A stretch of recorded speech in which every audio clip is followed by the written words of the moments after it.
home-safe horror story. The cold bit deeply into his flesh as he stepped into the icy winter's cape. Jonathan Davies had always prided himself on being a lifetime Mainer, living further north than even most Canadians.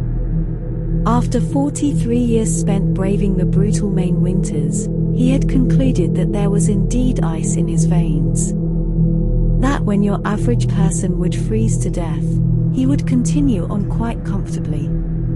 But it was one thing to feel that way about himself when he still had breath in his lungs. It was quite another when he found himself gasping for air after a particularly violent and deeply cold blast of wind whipped across his yard and penetrated his trusty old coat. But then, it was exhilarating too. The same icy fingers that reminded you of how badly Mother Nature wanted you as yet another frozen decoration, were also the ones that reminded him that he wasn't dead at all.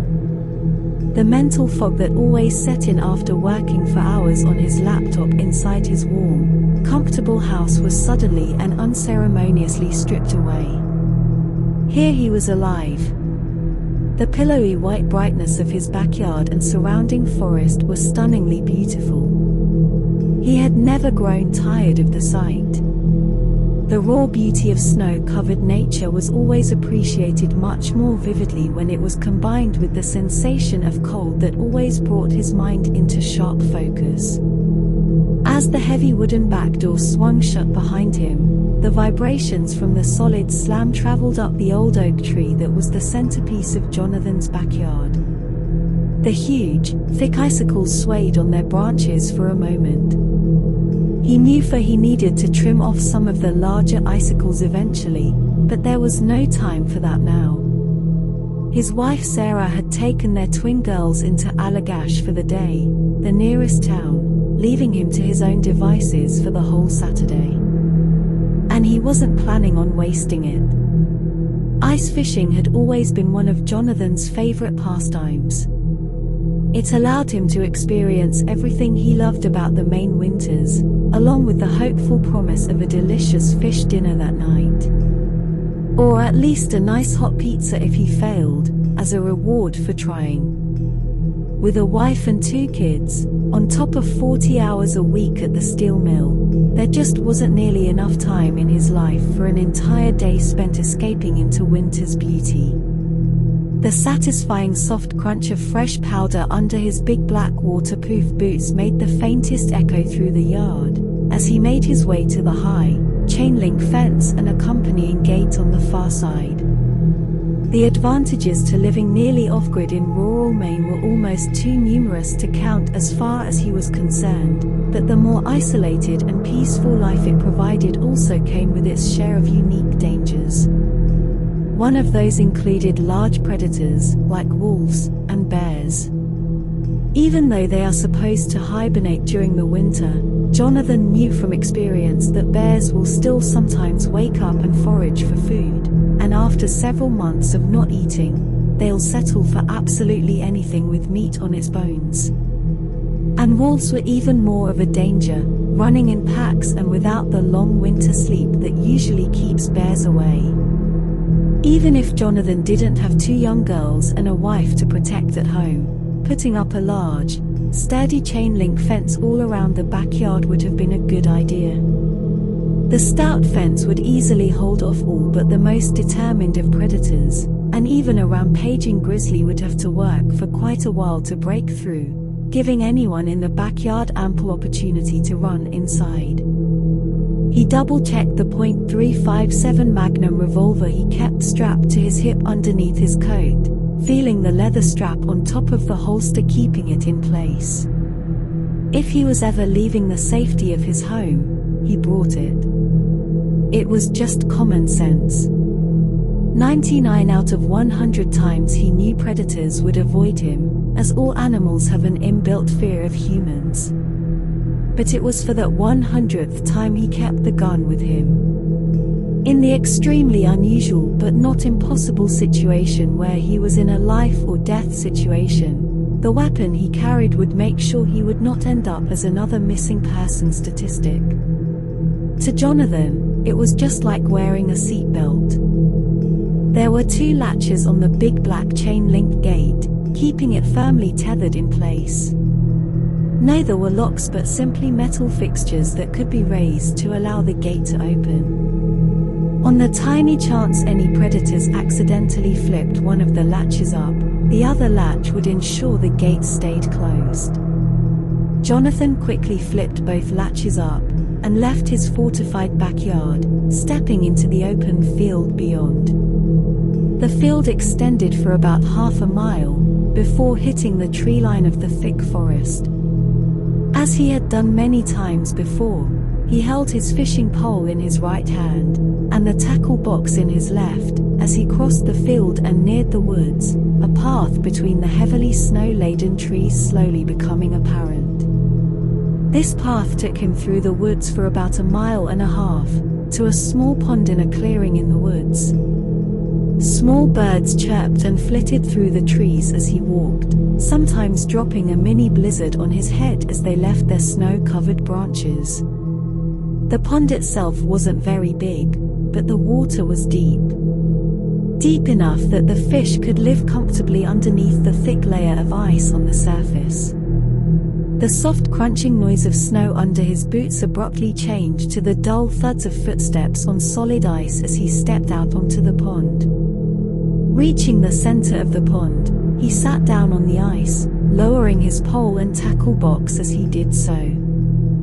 Flipping up the latches on the tackle box, he retrieved the small hand crank and ice drill, and fitted them together. 15 minutes later, his line was in the water through the neatly drilled hole, piles of ice chips around the rim. It looked almost like the top of a volcano, except instead of molten lava, freezing cold water lay in the crater. And down deeper into what would be the volcano's magma chamber, delicious fish waited to be caught. Jonathan let the stress of the past few weeks go with a long, contented sigh. He had been looking forward to this. The quiet stillness of nature, further enhanced by the noise absorption that the heavy snowfall provided, was the perfect antidote to just about any problem he faced. A small movement caught the corner of his eye and he looked up. A single, skinny grey wolf stood near the edge of the pond, between 2 small evergreen trees, watching him. Jonathan felt his heart skip a beat, but he forced himself to remain calm. Human and wolf altercations were incredibly rare. Maine didn't even have an official wolf population number, though the large wolf population of neighboring Canada meant the state was never truly wolf-free. It was only one wolf. The poor thing looked nearly starved to death. On the other hand, he also knew a starving animal is a desperate animal. He let his fingers drop to his gun and he slowly stood, making himself look bigger. The wolf didn't move. He raised both arms above his head and shouted, taking a menacing stomp towards the wolf. The wolf remained stone still, only the slight movements of its head, and small visible puffs of condensation from its breathing let Jonathan know it was real, and not some kind of statue or taxidermied thing. He debated taking a few more steps closer, to further intimidate the animal. It might run off, but it might attack, and with his arms over his head, he wouldn't be able to grab his gun very quickly. He took a step back, and reached for the magnum. As if the wolf knew what he was doing, it suddenly turned and walked back towards the woods, leaving the small clearing and disappearing into the tree line beyond before Jonathan had time to unhook the strap keeping the gun in place. What's the point of bringing this thing if I'm not going to pull it out fast enough when I need it? He decided to leave the strap unhooked. The hours that followed were not the relaxing, peaceful time fishing that Jonathan had been hoping for. There was no sign of the wolf, but every slight movement out of the corner of his eye had him turning his whole body in that direction, with a hand reaching for his gun. When there were sounds he was uncomfortable, but then when there were no sounds he was uncomfortable too. When the forest goes quiet, there's a predator around. That was the line of wisdom he had grown up with, and it had been proven true on a number of occasions throughout his life. And the fish weren't biting either. Jonathan might have been able to convince himself to stay if he were raking in the fat bottom feeders, but a few nibbles were all he had to show for the 3 hours he had been out here. Pizza it is then. Jonathan began to pack away his gear. There was a third reason he was leaving, but he could never admit it to himself. Somewhere deep down he knew it was colder today than usual, with a strong, biting wind. Various body parts were beginning to go numb. But a man who prides himself on having ice in his veins does not leave his day of ice fishing because he's cold. That just isn't something he did. Fortunately for Jonathan's pride, the activity of wolves and the inactivity of the fish were two perfectly sound reasons for him to leave. As he began to stow his gear, he almost didn't hear the soft sounds of many footpads scrambling across the ice.